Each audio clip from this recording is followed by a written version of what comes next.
How to write a thesis statement. Like a good one. That's like not a bad one. You're used to writing thesis statements. You've done them since you first started handwriting stories about your favorite lunch. In general, those statements were pretty easy for you. Peanut butter and jelly is only good with creamy peanut butter. At least that's what you said when you were 5 years old. But now that you're a senior, you've got to write a thesis statement that carries an entire 6 to 10 pages. Knowing that a thesis is about 1 or 2 sentences, that's a lot of weight you're putting on that little guy. That little guy has to hold up over 200 sentences. So the first thing you have to do is ensure you've picked a topic that you can talk about for at least a half dozen pages. So if your topic is peanut butter and jelly is only good with creamy peanut butter, you're going to be in a world of hurt. That statement can only hold up about 4 sentences.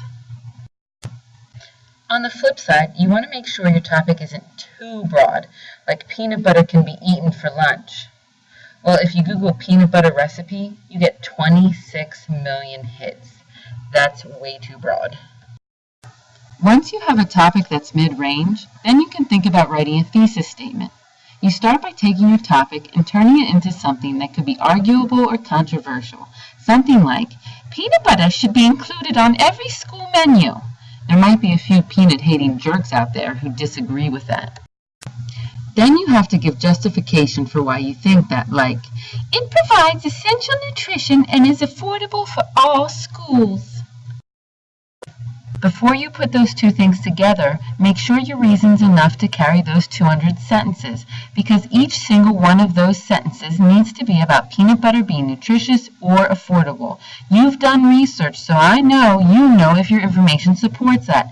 In the case of peanut butter, I know it doesn't. So I've got to add one more thing.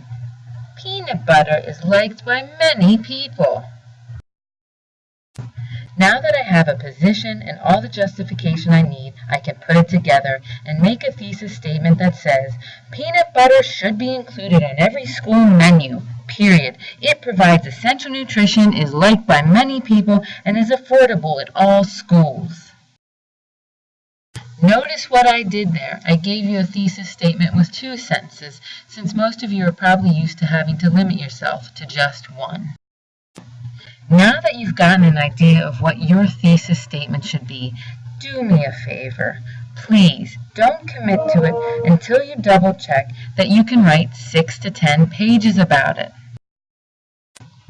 Some of you might be thinking, wait a second, I'm not arguing for something, I just want to tell you something. Well, you probably are arguing and just don't know it. Say you pick the topic of child trafficking. Do you like child trafficking or do you hate it? What do the articles you are researching say about it? Did you find out that child trafficking is a major issue across the globe because kids are often removed from one country and sold to another? Do you think countries need to unite to stop the issue? See, you have a side. Now follow the protocol above. Take your position and add justification. Voila! You have a thesis statement. Hopefully you like it because you're stuck with it for the rest of your life. Or at least the rest of the time you write this paper, whichever comes first. Created using Powtoon.